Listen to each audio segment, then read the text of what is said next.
দিন যত যাচ্ছে জীবন যাপনের ধরনও পাল্টে যাচ্ছে পাল্লা দিয়ে।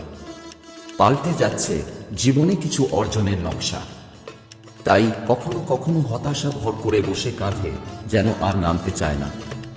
এই সময় যদি সাহস দেওয়ার মতো কিংবা অনুপ্রেরণা দেওয়ার মতো বা অনুপ্রেরণার গল্প শোনানোর মতো একটা হাত অন্য কাঁধে পাওয়া যায়, তখন হতাশা নামক অশুভ শক্তি আস্তে আস্তে জীবন থেকে দূরে চলে যায়। তাই এই গল্পে অসাধারণ ধারণা আপনার মধ্যে সৃষ্টি হবে। প্রত্যেকের জীবনে একটি গল্প থাকে।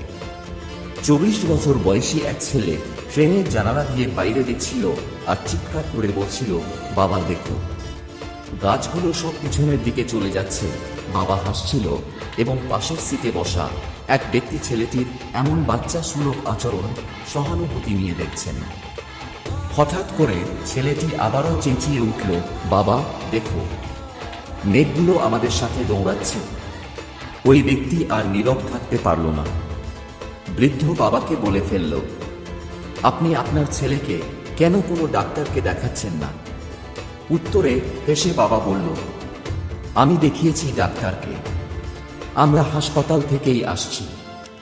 আমার ছেলে জন্ম অন্ধ, আজকেই সে তার চোখের আলো ফিরে পেয়েছে, আজকেই সবকিছু দেখতে পারছে। শিক্ষা: পৃথিবীতে প্রতিটি মানুষের একটি গল্প থাকে। কাউকে ভালোভাবে না জেনে তার সম্পর্কে কিছু বিচার করে ফেলা ঠিক না। এইরকম সত্যিটা আপনাকে চমকে দিতে পারে। তাই জীবনের বিভিন্ন পরিস্থিতিতে এই উপদেশমূলক কথা ও সত্য কাহিনী অত্যন্ত গুরুত্বপূর্ণ ভূমিকা পালন করে।